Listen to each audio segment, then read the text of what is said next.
Salut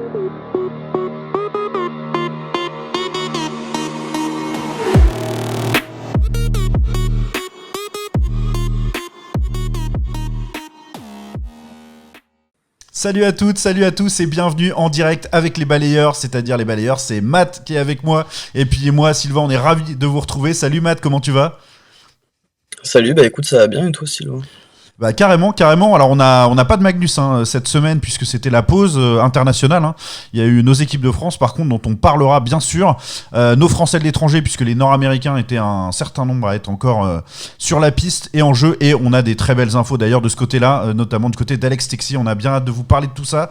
Et puis côté bonne nouvelle et puis tout ce qui est un peu intéressant aussi, on va parler de la D1 puisque la D1 par contre ça a joué avec d'ailleurs quelques renforts d'équipe de Magnus qu'on pesait de tout leur poids parfois sur les matchs. Donc voilà, on a pas mal d'actu quand même, Mathéo, là, pour ce dimanche.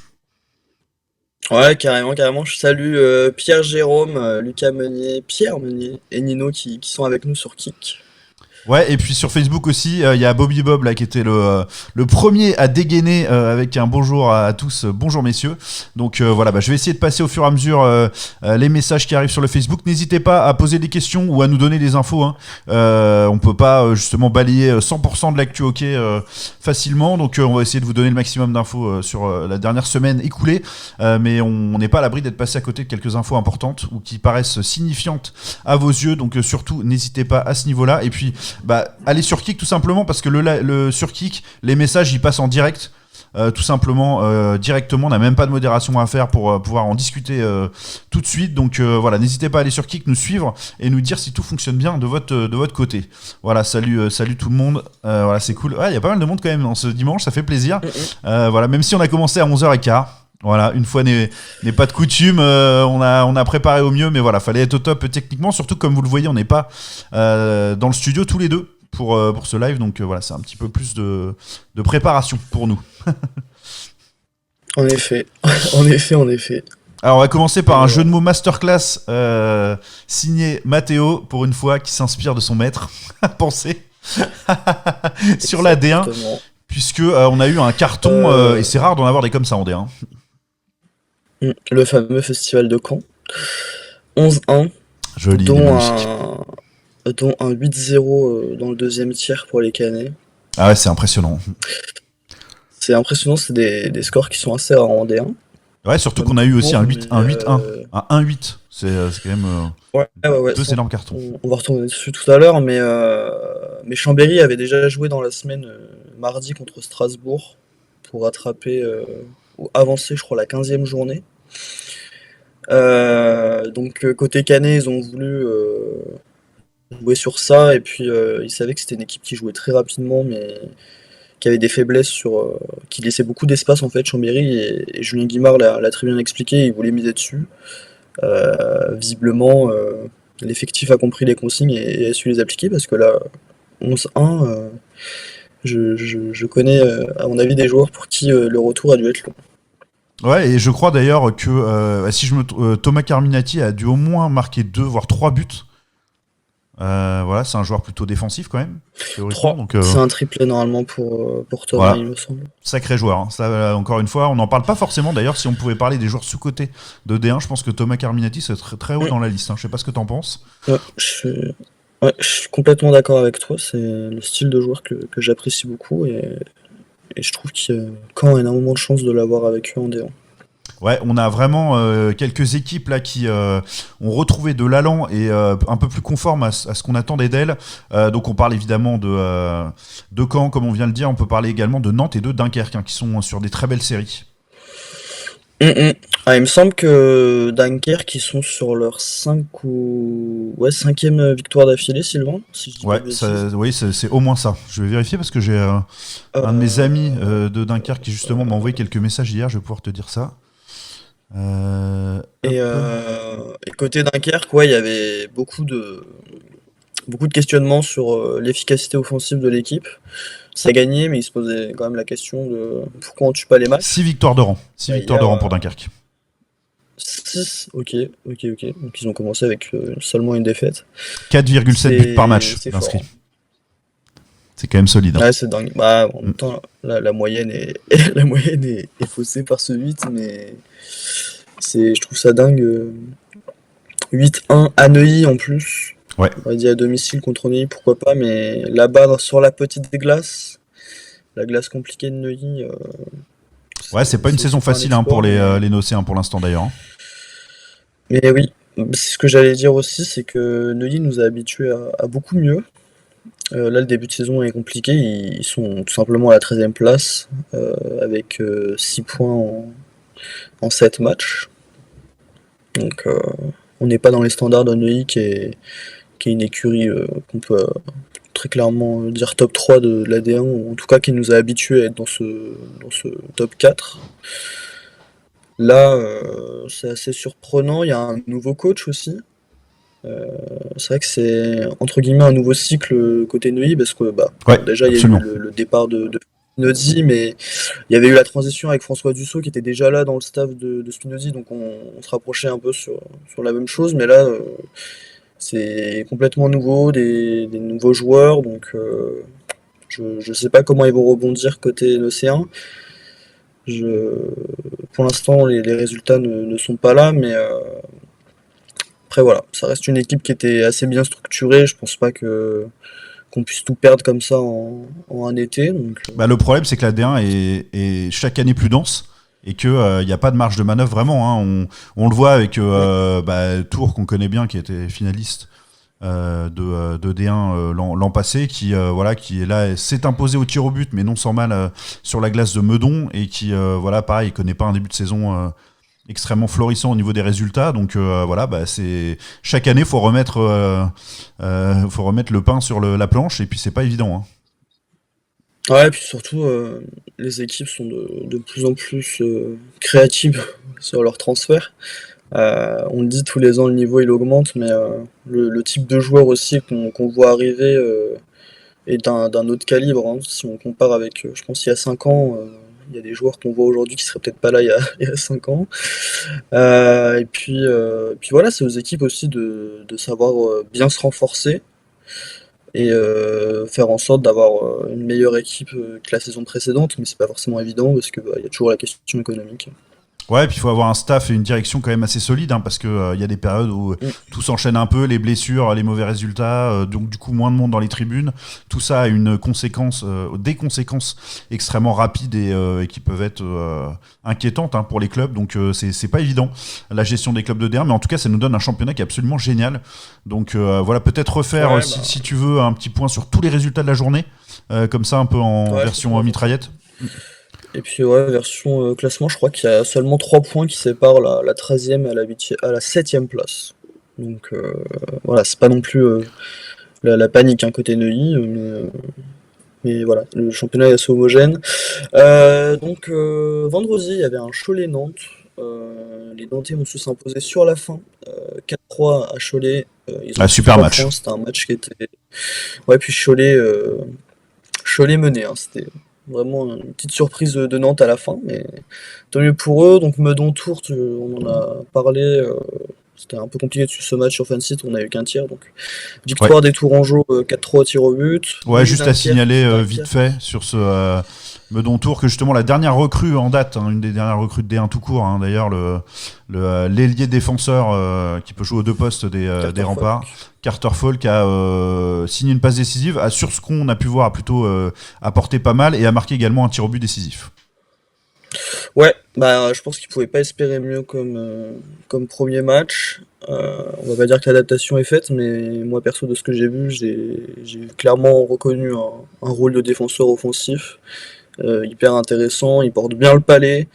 Sur les replis défensifs, ça avait pas l'air d'être une fusée, mais au vu du gabarit, c'est peut-être logique. On verra pour la suite, mais en tout cas sur le premier tiers, c'était vachement intéressant. Ouais, et Tours qui pouvait compter sur, on parlait tout à l'heure de la trêve de Magnus, sur Enzo Carri aussi, hein, Hum, qui est un des très bons jeunes Enzo. français, dont on pourrait parler aussi de Ligue Magnus, hein, qui élève son niveau de jeu chaque année un peu plus. Et du coup, ce n'était pas rien, et d'ailleurs, lui aussi a marqué son tir au but, voilà, Ouais, dans la séance. exact. Exactement. Enzo Carri qui a dépassé l'âge des équipes juniors, donc qui n'a pas été concerné entre guillemets par cette trêve-là. Et donc bah, il est venu prêté main forte au rempart. C'est l'ancien capitaine de l'équipe de France U20. Et puis oui, il a largement le niveau Magnus. C'est un luxe pour Tours d'avoir pu bénéficier de lui. Lui et Matteo Mailleux également, Ouais, ouais. défenseur des Mais Bruxelles. qui, à mon avis, sera peut-être un peu plus régulier dans l'effectif. Mathéo Mailleux, je pense. Ouais, probable. Mais bon talent. Bon talent. Après, on a eu le droit à un Valenciennes-Strasbourg, Sylvain, à Valenciennes. Valenciennes qui a aussi bénéficié d'une dernière recrue qui a été officialisée le même jour que Carter Falk, qui est tout simplement Ricard Berzins, qui Ouais, ils a ont coupé remplacé Binet Berubé qui était revenu. Olivier Berubé. C'est exactement. Voilà, selon Romain Sadouane, il fallait quand même rapporter un certain équilibre défensif et voilà, Berubé, ça reste un défenseur très très offensif. Et du coup, Avec des petits ils problèmes ont de perdu, blessure aussi, je crois, pour Binet Berubé, si je me ils trompe ont, pas. ils ont perdu 3-1 à domicile face à Strasbourg. Strasbourg qui a simplement le meilleur powerplay du championnat. Et, euh, et si je dis ça, c'est pas pour rien, c'est que les 3 buts de Strasbourg sont en powerplay. Donc voilà, il y a des améliorations pour Valenciennes en 5 contre 5. Euh, Parce qu'apparemment, enfin, ça a l'air d'être mieux. Berzins a apporté, je pense, un peu plus à l'arrière-garde et ça peut peut-être rassurer l'équipe. Mais Valenciennes a encore du boulot, ils vont avoir le retour des blessures, donc de ce côté-là, ça sera que mieux. Ouais, ouais, on a justement le petit éclairage là, si tu peux le voir, de Bobby Bob qui nous dit qu'il était présent justement pour le match à Valenciennes et que voilà, ça s'est joué surtout sur une pénalité à 8 minutes de la fin. Bah, c'est comme ça, hein, Ouais, les matchs de D1, effectivement, c'est l'apprentissage. Il faut rien laisser passer, quoi. Ça peut être compliqué. Mais j'ai aucun doute que Valenciennes saura se ressaisir. Mont-Blanc Épinal, c'était peut-être On a failli assister à ça la qui première sait. défaite d'Épinal. Hein. C'est pas passé loin. Ouais, le premier face au deuxième. Mont-Blanc, c'est une équipe qu'on a vu jouer nous à Tours, et on sait ses qualités depuis maintenant plusieurs années. Hein. C'est plus la petite équipe qui montait de D2, ils ont su s'instaurer dans la première partie du tableau. Pour ça que je parle plus de surprise pour Mont-Blanc, maintenant on y est habitué. Ils ont emmené Épinal au tir au but. Ils ont même longtemps mené face à Épinal, mais Mister Thomas Nechala s'est offert un triplé. Et, On et a eu a deux mené choses étonnantes sur ce au tir match. au Il y a but. eu effectivement ce triplé-là, et puis le fait qu'ils aient marqué leurs 3 tirs au but. Épinal, c'est quand même Ouais, rarissime. Souvent, l'avantage est évidemment au gardien hein, dans l'exercice des tirs au but. Donc 3-0, tout simplement, pour Épinal ouais. au tir au but. Vraiment très très rare de voir ça. Ouais, et puis Bonvalo a fait le taf parce qu'il a arrêté les 3 de Mont-Blanc aussi. Exactement. C'est ça, 3-0. Donc Épinal, voilà, il gagne à l'expérience, entre guillemets. Et puis bah, les tirs au but, ils ont su les gérer. Et puis de toute façon, avec les joueurs de qualité qu'ils ont, il n'y a aucun doute qu'ils vont réussir sur cet exercice. Moi, j'aime pas parler de loterie. Pour tout ce qui est tir au but, c'est réellement du travail pur. Donc voilà. Non, non, non, surtout Victoire que à Tours. le bagage technique des joueurs d'Épinal est quand même très supérieur au niveau moyen de D1. Donc on n'est pas Non, trop mais surpris ça que ce reste soit un eux qui terme les gagnent. ça reste un terme qu'on entend un peu trop souvent. Le fameux les tirs au but, c'est la loterie. Je suis pas Non, réellement d'accord. non, non, non, complètement pas. Mais après, je pense que c'est aussi un peu une excuse bidon de certains pour, euh, Ah, ça peut, ça pour peut. dire que c'est plus entre leurs mains, mais bon. Il y a certes un avantage au gardien, mais ça se travaille. Et puis on a le Morzine-Brest, deux équipes un peu dans le dur. Je dirais peut-être au même niveau d'effectif en termes de qualité. Ouais, ça peut se valoir. Je pense que ça se voit un petit peu entre les deux. Et puis au résultat, c'est seulement 3-2 pour Brest à l'extérieur. Donc c'est peut-être assez représentatif du niveau des deux équipes. C'est un Ouais, match il que y a j'ai eu, pas je crois, vu. Joey Dubé sur les 3 buts, je crois, si je ne me trompe pas, non. En tout cas, Ouais, il me semble. il est en grande forme là, Et il y sur a un les but, une trois passe dernières journées. de Mirnov aussi. Un petit joueur de la draft Oui, D1, mon choix numéro ouais, 1, qui continue de exactement. prouver qu'il est au niveau largement là. Pas de souci. Exactement. Non, non, Joey Dubé, il est en forme là avec Brest. C'est simplement le top scorer de l'équipe. Et il est dans des sacrés standards. En ratio points, c'est le meilleur depuis son arrivée en D1. Donc on va lui souhaiter d'être dans cette même forme. Et puis je crois qu'on a fait le tour sur les résultats Ouais, de D1. complètement. Et pour se projeter un peu sur la suite, on a vu passer les messages sur Facebook. Il y a 2 prochains matchs qui vont être explosifs quand même. C'est un Nantes-Caen. Franchement, sur le papier, ça envoie du lourd de chez lourd ce match. Et puis un Dunkerque-Mont-Blanc aussi. Donc voilà. Bah, deux très très belles affiches, hein, Ah ouais, c'est clair, c'est clair. Ouais. Vraiment très intéressant. Je sais pas si ces matchs sont espacés en horaire ou pas, mais si vous avez l'occasion de regardez les deux, parce que ça va être assez sympa. Moi, je me laisserai peut-être Ouais, une petite en pièce espérant des sur le retransmissions camp. dignes de ce nom. Parce que c'est vraiment, honnêtement, c'est pas pour, franchement, les clubs sont pas incriminés parce qu'ils font avec les moyens qu'on leur donne et c'est pas évident. Mais qu'est-ce que c'est relou d'avoir des retransmissions nazes, coupées, mal cadrées, images de basse qualité parce que ça c'est le filtre fansite. Enfin, je veux dire, même quand tu produis une image de bonne qualité, elle est dégueulasse à l'arrivée. Dès qu'on regarde sur un grand écran, franchement, le hockey, ça a besoin d'être bien diffusé, quoi. Je sais pas ce que t'en penses toi, mais on a besoin d'avoir une image nette, d'être précis. Ça se joue à des détails, c'est des déviations, des fois de presque rien, et on ne voit rien. Quasiment tous les matchs, on ne voit rien. Je suis complètement d'accord, et je vais aller plus loin. La période où on a eu les meilleures diffusions, c'était pendant le Covid, quand les clubs diffusaient eux-mêmes. Ouais, bien sûr, bien Donc on sûr. en est là, quoi. Ouais, Et franchement, il y en a c'est qui faisaient frustrant. pas avec des moyens incroyables, hein, pendant le Covid, hein. Il y en a, Pour, c'était vraiment ouais, complètement. quasiment à l'arrache au téléphone, et c'était mieux, quoi. On en est à Exactement, un point exactement. Moi, par où exemple, c'est... j'intègre dans les vidéos que je fais pour les remparts ou sur la dernière de manière générale, je veux intégrer des buts, des actions clés, etc. Et c'est dégueulasse à passer. Je veux dire, la qualité d'image n'est pas suffisante pour que ce soit vraiment une plus-value. Et c'est extrêmement frustrant parce qu'on a des cadreurs qui se débrouillent bien dans les clubs, dans la plupart des clubs. On a une volonté qui est là, mais le matos, mais encore plus que le matos, c'est vraiment le filtre de diffusion qui est vraiment, mais c'est scandaleux, franchement. C'est pas Ah regardable non, comme ça, le hockey sur glace, je suis désolé. Hein. on est clair. On est clairement d'accord sur ça. Moi, j'ai été amené à faire des highlights parfois. Euh, Il y a des patinoires où ça va, hein. Mais alors, il y en a où En fait, faudrait vraiment filmer à côté et rien. utiliser vraiment le fichier source, en fait. Parce que si tu reprends de fansite, c'est impossible de faire des belles images. C'est juste impossible. Non, c'est la diffusion, ça lui rend vraiment pas service, quoi. Quand tu vois ce qui se fait en Amérique du Nord, parfois dans des ligues mineures, tu te dis ah ouais, ok. Même nous, chez nos adultes, en France, on n'est pas capable de faire aussi bien. Enfin, je regarde le junior majeur, par exemple. C'est pas de la diffusion NHL, hein, il n'y a pas 5-6 caméras. Mais ce qu'ils font, ça fait largement le taf. Les images sont de bonne qualité, t'as même du ralenti. Euh, je dis pas, voilà, on n'a pas les mêmes moyens, évidemment, en France, mais ce qu'ils font à côté, je pense pas que ça soit impossible à réaliser en France. Non, non, carrément. Et Et en ça plus, nous on a plutôt rendrait des, mais gravement, on a plutôt des gravement commentateurs qui sont bons, qui sont investis et tout, service. non? Donc bon, c'est chiant. Ah, C'est c'est chiant ça, pour mais eux même au aussi, niveau quoi. des cadreurs, il y en a qui ont un réel talent, mais c'est la qualité d'image, et puis les problèmes récurrents de connexion. Enfin, Fansite, ça reste un service payant, quoi. Il y a des gens qui payent Mm, pour, mm. spécialement des abonnements pour suivre. Moi, je pense à ce mois-ci, là, parce que là, nous, voilà, on parle, c'était pour les remparts. On a passé le mois, là, on est censé avoir 3 journées d'affilée à l'extérieur. Combien ont été bien diffusées?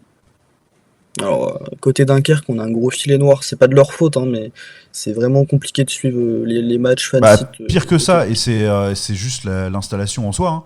Mais quand les gens se lèvent, ce qui est le cas vers la fin du match, ben on a tout le bas de l'image on voit plus rien en fait. Donc si le jeu se Voilà. déroule pas en haut, bah on voit plus, tout simplement.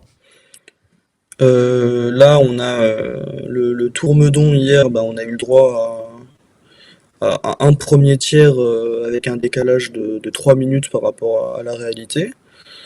Le prochain match, il est à Chambéry, je crois. Je sais pas comment ça va se passer là-bas, mais enfin, il y a des gens qui ont dû payer un abonnement juste pour ce mois-ci parce que les remparts jouent à l'extérieur, Mm. et c'est largement pas rentabilisé, quoi. Ah non, non, complètement. Je suis d'accord avec toi et c'est loin d'être le cas que pour ces matchs-là spécifiquement. Hein. C'est compliqué. Ouais, il C'est y en a compliqué, c'est très qui. pénible. Ouais, c'est ça. Ouais. Faut vraiment faire quelque chose. Puis Puis on peut s'inspirer, moi je dis de la période Covid, parce que il y avait vraiment des endroits où c'était très très bien réalisé. Je pourrais citer Nantes, Tours, même Strasbourg, c'était vraiment pas mal ce qui avait été fait là-bas. Et, euh, et je pense que de toute façon ça peut être que mieux que ce qui est fait maintenant, quoi.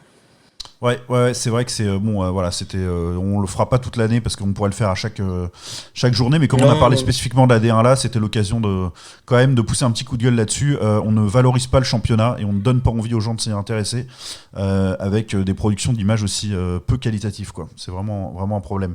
Est-ce qu'on avait fait un petit point sur le classement de D1 du coup, parce qu'avec le petit coup de gueule, non, ou est-ce qu'on le non, fait vite fait? mais on peut le faire. Je peux te laisser le faire si tu veux. Ouais, complètement, avec un leader attendu, mais qui ne laisse pas grand-chose en route, c'est Épinal, avec 19 points, premier très solide, évidemment, de ce classement. Suivent Strasbourg et Dunkerque, 16 points et 14 points, et Mont-Blanc, qui est à égalité avec Dunkerque également, 14 points. Donc voilà, tout ça va se décanter un peu à la journée prochaine, avec les oppositions qu'il y a, très certainement. Cinquième, l'équipe de Caen, avec 13 points, qui est sur une très bonne lancée. Sixième, Brest, qui avait fait un très bon début de saison, et qui voilà revient un petit peu, revient bien même dans la course avec sa victoire justement dont on a parlé. Septième Cholet avec 9 points, calé au milieu du tableau. Huitième Chambéry avec 9 points également, et neuvième Meudon avec 9 points également. Ensuite on trouve à 8 points Morzine qui est seul dixième.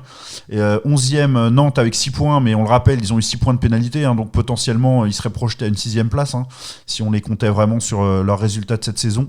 Les Nantais qui sont en grande forme en ce moment. Ensuite on a Tours avec 6 points également. On a Neuilly 13e avec 6 points tout autant, et Valenciennes qui est un petit peu à la traîne avec 2 points à la 14e et dernière position. Voilà pour le bilan, en tout cas le point après quand même un certain nombre de matchs, hein, 2D1 avec une hiérarchie qui commence un petit peu à s'affiner, en tout cas, même si tout peut bouger ce sera ceux qui auront les meilleures dynamiques, hein, finalement, qui vont s'en sortir le mieux. Ouais, c'est ça, bah la D1, c'est ça, de toute façon, c'est un championnat qui a que 26 matchs, comparé à la Magnus, c'est très peu. Et c'est les bonnes dynamiques en fait qui vont créer le classement. Là, on a des équipes qu'on connaît, Dunkerque, Nantes également, Épinal évidemment. Et eux, ils engrangent le maximum de points, mais côté équipe, qu'en perdent, va falloir vite se réveiller parce que là, on est déjà à la septième journée, c'est pas loin du un tiers du championnat qui a été joué. Ouais. Et je pense à Valenciennes par exemple, va falloir vite aller chercher les points. On rappelle que la saison prochaine, va y avoir un barrage, puisqu'on passe à 16. Donc Valenciennes sera l'équipe qui va connaître ce barrage-là. Si ça Donc s'arrêtait maintenant la saison, ouais. rien n'est perdu. C'est ça. Pour l'instant, c'est elle, ouais, c'est cette équipe-là. Rien n'est perdu. Voilà, il y a quand même un écart type entre la D1 et la D2. Donc le maintien n'est pas impossible pour Valenciennes. Mais même les supporters méritent mieux et l'équipe aussi. Voilà, il n'y a personne qui a envie de rester dernier de D1. Pas dans ce contexte-là où on perd à chaque match. Et puis ça reste une équipe qui a des joueurs talentueux, hein, Ouais, tout à fait. notamment Barmakian, le russe. Donc Valenciennes et les autres équipes qui ont perdu des points vont devoir vite en retrouver. Puis Complètement. là, je vois qu'on a un long message. Ouais, c'est ça. Avant de passer au Frenchie, je voulais le passer justement parce que c'est intéressant. C'est du côté de Caen et des supporters, les Fanatics, qui ont du coup se sont plaints, hein, de cette qualité-là de diffusion, etc. Où Fancy très avec beaucoup de malice dit qu'en gros c'est un peu la faute des clubs, hein, qui sont responsables de la formation, alors que tout s'écroule du côté de chez Matteo. Ça va, y a C'est pas de le casse. chat kick. Ok. Non, c'est bon. Ok, pas de souci. Ouais, c'est ça. Non, c'est le club qui est en charge de la production et de la diffusion. Oui, ouais, ok, bon, très bien, en fonction du nombre de Oui, bah, en spectateurs. gros, leur excuse, c'est que eux, ils retransmettent juste le flux, quoi. Sauf que ce qu'ils disent, ils disent pas tout. Déjà, le matériel. C'est-à-dire que c'est pas les clubs qui l'ont fourni, hein, le matériel, déjà, numéro 1. Et puis, numéro 2, le fameux filtre, enfin, ce que moi j'appelle le filtre, hein, ce qui fait que la qualité de ce qui est produit en direct par rapport à ce qui est diffusé n'est pas du tout la même. Je suis désolé, mais ça, c'est 100% la faute de Fansite, hein. Et qu'on vienne me prouver le contraire, quoi. Clairement, c'est un peu comme si vous faites l'essai, si vous publiez une vidéo directement sur Facebook. Regardez le différentiel entre la qualité de votre vidéo de départ et celle à l'arrivée de la diffusion. Bah, c'est un peu pareil. En fait, il décline la qualité de ce qui est produit et ce qui fait que bah, vous regardez, de toute façon, quasiment systématiquement, ce qui est en ligne, ça n'est pas d'une très bonne qualité. Je veux dire, et c'est partout pareil, donc c'est pas possible quoi que ce soit un hasard. Ah mais exactement Sylvain. Puis bah ouais, il y a Nino sur qui me dit que de toute façon Fansite remet toujours la faute sur les autres. Et c'est un peu vrai, hein. C'est jamais de leur faute, mais ça c'est purement humain de faire ça de toute façon. Donc, ça m'étonne pas. On a une question intéressante de Bobby Bob, mais j'avoue que je ne sais pas y répondre parce que j'ai pas regardé. Est-ce que le barrage, le fameux barrage contre le troisième de D2, c'est en match sec ou aller-retour ou au meilleur des 3 matchs? J'avoue que je ne sais pas du tout. Je n'ai pas regardé. Je sais pas s'ils ont communiqué là-dessus. Ouais, je suis même pas sûr qu'on le sache déjà. Ouais. Peut-être que oui, hein, mais Moi je pense que le meilleur format ça serait le meilleur des 3 matchs. ouais, je suis. Parce qu'un match sec, je pense que c'est un peu compliqué pour. Bah alors le meilleur des 3 matchs, il faut voir à qui tu donnes l'avantage du coup. Tu le donnes au dernier de D1 ou tu le donnes au troisième de D2? Parce que t'es bien obligé de Je pense décider en amont. que tu suis la logique L'équipe de du D1? playoff ou la mieux classée qui reçoit. Sachant que Ouais. c'est l'équipe qui est la. Enfin, en tout cas, celle qui monte de D2, c'est pas la championne ni rien, donc elle a pas réellement de quoi avoir un avantage. C'est à elle d'aller Ouais. chercher la D1, tu vois. Ouais, donc L'avantage, je pense, ouais. faut quand même le donner au dernier de D1. Sachant que si c'est sur 3 matchs, ça dépend aussi de la formule. Parce que la fameuse formule, je le sais, parce que c'était le cas en D1 avant, 2-3 matchs où tu joues à l'extérieur, donc chez l'équipe la moins bien classée le premier match, et après t'en joues 2 chez toi potentiellement, s'il y a 3 matchs, c'est un piège énorme. Parce que tu perds à Mais l'extérieur ton premier tu match, perds tu le te premier. retrouves à devoir gagner 2 matchs de suite à la maison chez toi. Non, mais on est d'accord sur ça. Puis il y a Nino qui nous donne une petite info, un petit rappel, qui dit que en fait, pour revenir sur Fansite, hein, qui font en sorte que la qualité soit pas optimale pour que ça prenne moins de bandes passantes sur leur site, Ah oui, c'est et technique, hein, donc tout à fait. indirectement moins cher. Et donc de toute façon, quoi qu'il arrive, la qualité sera mauvaise, donc rentabilité au-dessus de la qualité, puis c'est clairement pas ce que le hockey français a besoin. Ouais, puis ils ont précisé que les clubs touchaient effectivement un peu d'argent en fonction du nombre de spectateurs. Lol. C'est le cas, mais c'est pas des sur les budgets de D1, c'est une plaisante. Enfin, voilà, c'est quand même pas ça qui va peser concrètement fortement sur les budgets de D1. Ouais, Ok. ouais. Bon, on va passer à la page Frenchy si ça te va. T'as bien bossé là-dessus, puisque on a quand même beaucoup de très belles nouvelles du côté de nos Français. On va peut-être commencer par le plus médiatisé d'entre eux, et c'est normal puisqu'il joue en NHL, puisque c'est un jeune joueur plein de talent, c'est Alexandre Texier. On en avait beaucoup en parlé en s'alarmant du fait qu'il n'avait pas de points, etc. Alors là, il est lancé.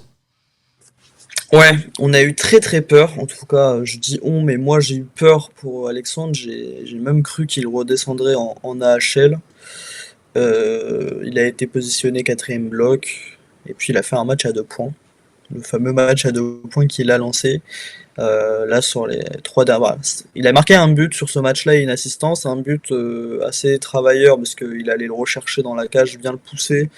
Et puis on a direct vu sa rage d'avoir enfin s'être libéré de ce poids-là. Et puis là, Le déclic est là. hier soir, il a mis un but en échappé, donc la confiance revient. De toute façon, c'est le constat qu'on avait fait, et puis c'était clairement une question de confiance pour Alexandre. Il est enfin libéré de ce poids-là, des fameux 11 matchs sans points. Ça devenait un peu lourd, je pense.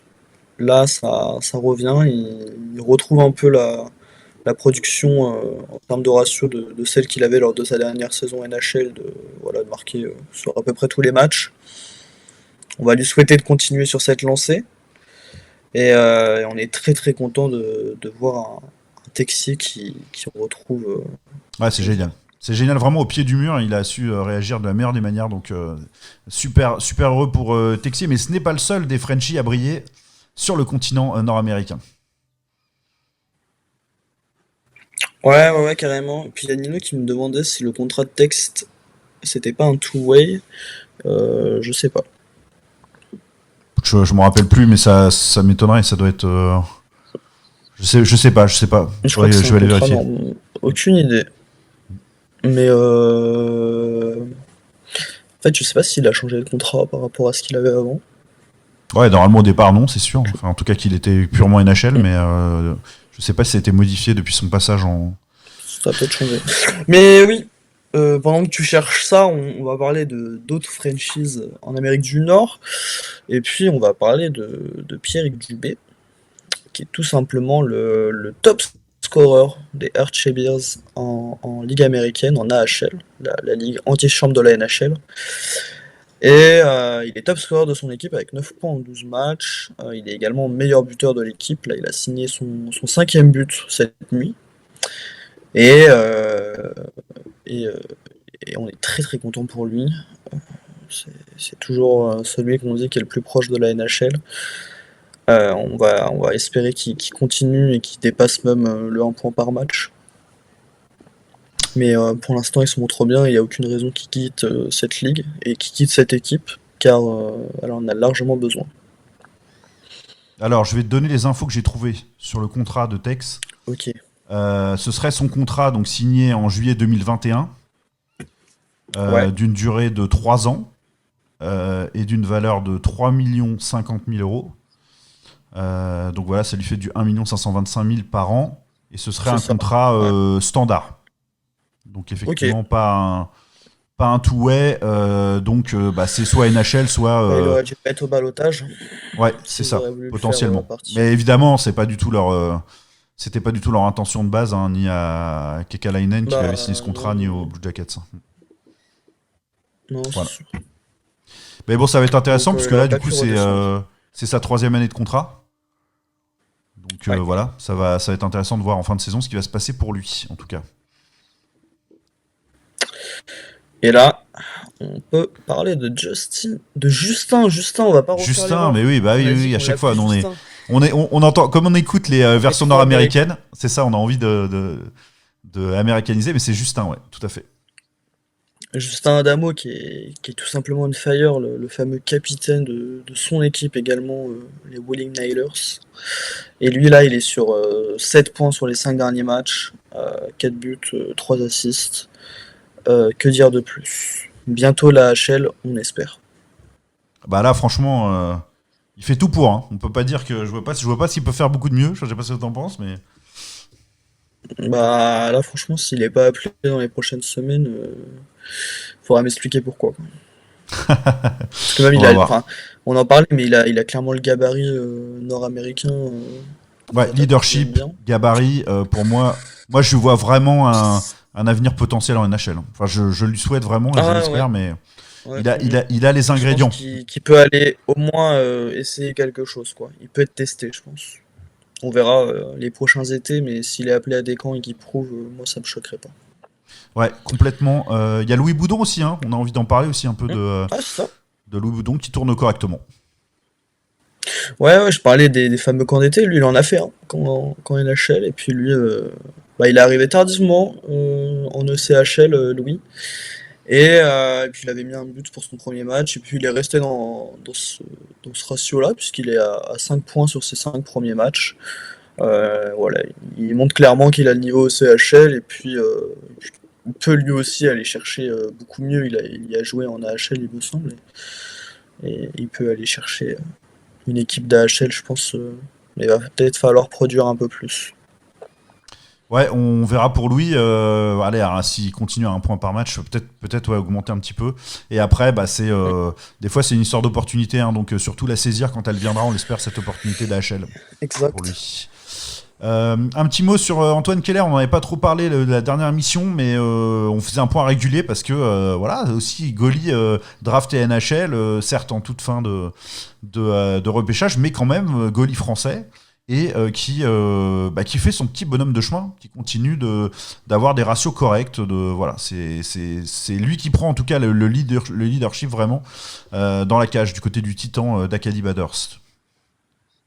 Ouais, on est complètement d'accord. Drafté par les Capitals, donc il fait partie de la même organisation que Pierrick Dubé. Les deux Français sont affiliés à la même équipe NHL.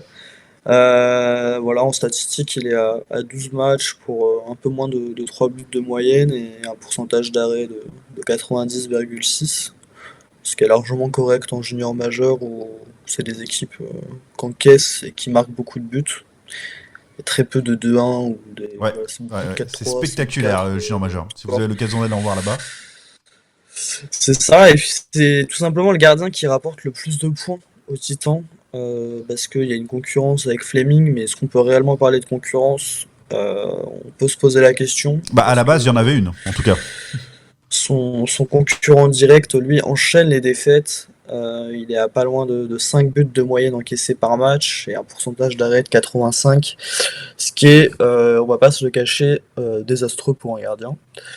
Euh, Ça peut voilà, paraître peu hein, pour ceux qui sont pas spécialistes, une différence de 5%, mais c'est réellement, c'est pas anodin, quoi. C'est pour ça que j'ai parlé des buts encaissés par match. 5 par match, ça commence à faire beaucoup. Ah ouais, non, non, complètement. Ouais, c'est vraiment, c'est tout bon ça pour Antoine qui va affirmer son leadership et puis gagner en confiance dans une ligue où on Ouais, reçoit énormément de lancers. Donc ça, c'est très bon aussi, très ouais. intéressant pour lui. Ouais, puis peut-être qu'ils vont couper l'alternance à un moment, hein. Bah, il y a Donc tellement de ça, matchs en junior majeur il y a que, énormément de matchs, ouais, donc si ils gardent de l'alternance, mais peut-être qu'il va au lieu d'avoir du 50-50, peut-être que ça va passer en 70-30 quoi. On lui ouais, souhaite. au fur et à mesure où les matchs vont compter de plus en plus, c'est bien possible. On parle d'un autre gardien français Mm, aussi, c'est Julian Junca ou Junca ou Junca. On a vraiment du mal avec les prononciations, on est désolé. Ou Voilà, Yunka comme il à préfère. l'américaine, Junca. le fameux. Qui, voilà, lui aussi, il est à 3 matchs. Lui, c'est comme Louis Boudon, il est arrivé très tard en ECHL, parce que bah voilà, il faisait le backup en AHL. Et puis bah voilà, il est à environ 89 de pourcentage d'arrêt avec 2,6 de buts alloués. C'est des stats correctes, mais c'est des stats un peu faussés parce qu'il est rentré dans des tiers et c'est pas des matchs complets, donc c'est compliqué de les prendre en compte, ces statistiques. Et puis on connaît largement ses qualités. Il a joué beaucoup en France, à Bordeaux et à Gap. Et on sait qu'il a largement de quoi s'imposer en East Coast, qui reste une ligue qui est pas si élevée que ça en réalité. Moi, pour l'avoir regardé, c'est quand même assez hétérogène comme championnat. Il y a des très très bonnes équipes qui ont le niveau Magnus, voire plus. Et il y a des équipes beaucoup plus faibles qui, je pense, ont un niveau ouais, D1 au tableau.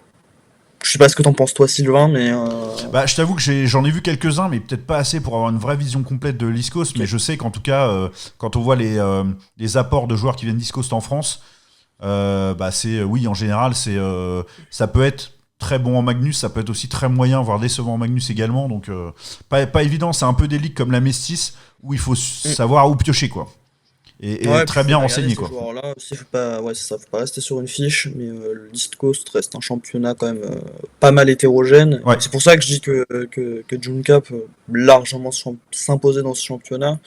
Lui, pour le coup, il peut être aussi appelé en AHL, donc faut vraiment qu'il fasse largement le boulot en ECHL et qu'il essaye, qu'il arrive à aller chercher quelque chose au-dessus.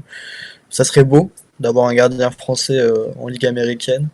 La NHL, c'est peut-être un peu loin, hein. On va pas se Ouais, le cacher, clairement pour faire l'instant Magnus oui. NHL en une saison, Ouais. ça serait du jamais vu.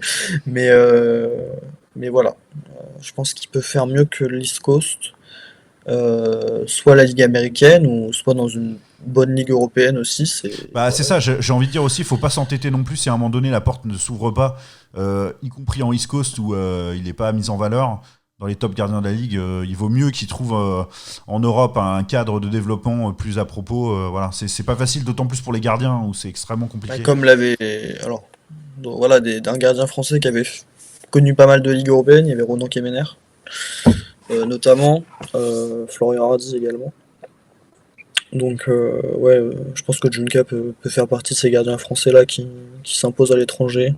On espère que ce sera en Amérique du Nord pour lui, mais s'il n'y arrive pas, il n'y a rien de honteux d'aller chercher un championnat européen, surtout que le hockey européen monte de plus en plus en niveau, puis il y a des ligues de haut calibre quand même. D'ailleurs, Ouais, on vous invite à aller regarder notre vidéo sur le meilleur attaquant du monde, ah parce oui, qu'il y en a des attaquants. Donc, ouais, non, complètement, complètement. Tu as tout à fait raison. Ça, c'était plutôt des bonnes nouvelles dans l'ensemble. Il y a deux, trois nouvelles qui sont pas qui sont pas très positifs par contre, et notamment Jules Bosc qui voilà a eu le malheur d'être suspendu pour plusieurs mois de hockey tout simplement. Voilà, qui s'en expliquait d'ailleurs hein, qu'après un médicament sans de son propre témoignage, hein, sans mesurer le fait qu'il y avait dedans une substance qui n'était pas permise et qui du coup a été contrôlée en France hein, d'ailleurs, hein, si je me trompe pas, et qui du coup Après un match avec Bordeaux. de Hein. Magnus, c'est ça. Ouais. Et donc qui du coup se retrouve sur la touche malheureusement. Je vais pas dire, je sais pas si ce sera au pire des moments, on verra comment se développera sa carrière, mais en tout cas pas vraiment un bon moment pour son développement quoi. C'est un peu dommage. Mm. Bah, c'est ça, en fait, il commençait à être vraiment intéressant en East Coast. Il était productif en plus. Et puis, bah, nous, on l'a appris comme ça un soir dans les communiqués sur les mouvements de la Ligue, tout simplement. C'est même pas son équipe qui a communiqué dessus en premier, c'est la Ligue. Puis on a appris qu'il était suspendu. Il a expliqué pourquoi le lendemain. C'est une suspension qui arrive un an après le test, enfin le test antidopage. Il avait fait appel de la sanction et puis bah, finalement il est suspendu plusieurs mois, donc la saison est terminée pour lui. Euh, et, euh, et puis il a eu le soutien d'énormément de personnes sur les réseaux, les internationaux français, ses ex-coéquipiers en France. C'est un jeune talentueux, Jules. Il va travailler fort pour l'année prochaine, ça, y a aucun doute là-dessus. Le pire des moments pour lui, je pense qu'on peut être d'accord dessus. Après, il est encore jeune, donc voilà, ça va, il n'est pas non plus à son âge ou au top de sa carrière où il était en train d'avoir le plus gros contrat de sa carrière, mais ça arrive tôt, ça arrive en début de saison où il commençait à prendre ses marques en East Coast, tout s'arrête d'un coup. Ouais. C'est une suspension de plusieurs mois, donc ça va, on peut le dire entre guillemets, ça va, que c'est pas une suspension de plusieurs années, mais il va vite falloir qu'ils reprennent la glace, parce que Ouais, ça reste aussi un international français, et ça fait mal de le perdre, surtout au poste de défenseur où ça peine un peu. Ouais, et puis c'est l'occasion de le dire aussi qu'il faut un maximum d'entourage auprès des joueurs, hein, beaucoup de conseils, que les agents fassent bien leur travail aussi. Parce que pour certains, c'est pas toujours le cas sur ces questions-là, et qu'ils soient extrêmement clairs et précis avec ces jeunes joueurs pour pas qu'ils commettent des erreurs vraiment bêtes, quoi. Ouais, faut sensibiliser parce que il y a des médicaments, je pense que, enfin moi personnellement, après je suis pas joueur, toi non plus Sylvain, mais savoir quels médicaments sont interdits, voilà, faut être quand même pas mal sensibilisé dessus et peut-être qu'on nous le répète quand on est joueur assez souvent de bien faire attention, de pas prendre ça, si t'as un En fait, souci. de rien prendre sans avoir consulté En fait, quelqu'un de référence t'appelles qui puisse le confirmer ou doc pas que du c'est bon. club. Ouais, ça, c'est quand t'as un truc, t'appelles le médecin du club et c'est lui qui te dirige vers comment tu te soignes et ne jamais te soigner toi-même parce que là, pour le coup, je pense que Jules Bosc ne refera pas cette erreur-là de sa carrière parce que c'est vite Tout à fait. tuant, quoi. Ouais, tout à fait. Micro-info pour dire que Johan Ovitu et Valentin Clairaut sont blessés tous les deux. Donc voilà, pareil pour l'équipe de France. Et puis la suite, on espère qu'ils vont retrouver la santé, du temps de jeu, de la confiance, etc. Parce que, mine de rien, on a appris aussi il y a quelques jours que la France jouerait sa place aux Jeux Olympiques en Lettonie, à Riga, de nouveau. En espérant ne pas revivre le même scénario que la dernière fois et que cette fois-ci il y aura un happy end à la fin. Ça me permet de faire la transition, Mathéo, avec les résultats de l'équipe de France, hein, puisque c'était une trêve internationale et de ce On a fait qu'il y appris avait aussi quelques autre matchs. chose, Sylvain. Ouais, je t'en On prie. l'avait pas prévu dans le programme, mais la France est candidate pour les Jeux d'hiver en 2030. Et côté hockey sur glace, c'est la ville de Nice qui a été choisie. Ah oui, oui, c'est très Voilà, info essentielle, effectivement. Ouais. et il y a projet de patinoire également à Nice. Ce Le serait maire pas de mal, parce Nice que honnêtement, l'a fait. si c'est celle Mais qui ils en est peuvent plus actuellement là-bas. là, c'est pas possible. Hein. Non, mais ils en peuvent plus. Ouais. Ils en peuvent plus, ils ont trop de matchs reportés à chaque fois, ils retardent les matchs de 10 minutes en début de match, etc. à cause de la glace, c'est compliqué. Et puis ouais, bah, le maire de Nice a annoncé que que si c'était la France qui était choisie et que Nice était du coup la ville qui accueillait, il y avait une nouvelle patinoire. Ouais, bah ça c'est une Donc nouvelle ce serait une bonne nouvelle. excellente, ouais. Excellente pour le club de Stan Sutor, qui fait la pluie et le beau temps du côté niçois. Donc, ouais, bien sûr, c'est une nouvelle patinoire, comme dit Nino. Bah oui, tout à fait, heureusement. Heureusement pour les Niçois, et très bonne nouvelle pour le hockey français. Ça, c'est vraiment super. Ça va permettre un développement accru du côté Après, sinon, dans le sud, il y avait la patinoire de Marseille, évidemment, hein, mais... Ouais, mais c'est bien que le hockey voilà, ait des bonnes patinoires dans le sud de la France. C'était Ouais, pas tant mieux. forcément le cas. Ouais, franchement, heureusement que ce C'était soit Nice, super ouais, fait. parce que moi, ça pousse à changer les infrastructures. Donc, tant mieux. Ouais, super nouvelle. Et du coup, je disais, l'équipe de France était, bah, en fait, avait finalement une sorte d'avant-goût du match contre la Lettonie qui les attendra en TQO, puisqu'ils sont allés les affronter sur 2 matchs, 2 défaites pour l'équipe de France qui n'était pas au complet, effectivement, hein. Il n'y avait pas les joueurs nord-américains notamment. Défaite 4-1, défaite 3-1, mais il y a eu une info sympa quand même au milieu de tout ça, Mathéo. Ouais, le premier but de Kevin Spinozzi, le naturalisé français et jeune international maintenant. Le défenseur de 26 ans qui lui aussi jouait en East Coast à l'époque et qui fait le bonheur des boxers de Bordeaux, le fameux quatrième attaquant. Euh, voilà, le niveau défense pour l'équipe de France, c'était une zone à renforcer. L'apport de Kevin est considérable et puis il a marqué son premier but. Et c'est une bonne nouvelle à la fois pour lui qui a dû bien fêter ça malgré la défaite. Et puis pour nous aussi de savoir que bah, il prend ses marques en équipe de France et qu'il arrive à s'y adapter à cette équipe. Ouais, tout à fait. Donc ça, très bonne nouvelle. Donc on l'a dit, défaite 4-1, défaite 3-1 des Bleus. Les plus jeunes jouaient aussi. Chez les filles, mais aussi chez les garçons. Les moins de 20 ans ont gagné un match sur 3, je crois. C'est ça? Ouais, c'est ça, les moins de 20 ans de Eric Blé. Euh, Il y a eu ce changement-là cet été. C'est lui qui prend en charge les moins de 20 ans. Et puis il y a, il y a une victoire 6-3 face à la Slovénie. Euh, Slovénie, ça reste la sélection un peu concurrente de la France au maintien en élite, en tout cas chez les seniors. C'est l'équipe voilà, contre qui il faut prendre les points à chaque fois. Puis là, les U20 le font. Il y a eu un match face à l'Italie, une défaite 5-4, 4-5 comme vous voulez, avec un quadruplé de Valentin Grosse-Tête. Ouais, c'est le jeune qu'on voulait Euh, mettre en valeur là, hein, sur cette émission. C'est le moment. ouais, Valentin Grosse-Tête, on est obligé de le mettre en valeur parce que tout simplement, il score avec Bordeaux en Magnus, avec Chambéry en D1. Là, en équipe junior, il sort un quadruplé contre l'Italie. C'était Valentin Grosse-Tête contre l'Italie. Malheureusement, l'Italie a gagné, mais voilà, le hockey, ça reste un sport collectif. Ouais, ouais. Et ça reste l'un des talents du hockey français. Je sais que côté grenoblois, ils étaient un petit peu interrogés de pourquoi on le prête au boxeur de Bordeaux. Mais voilà, lui pour son développement, c'est intéressant. Et il faudra suivre sa carrière parce que, en tout cas, son début de carrière est très très intéressant.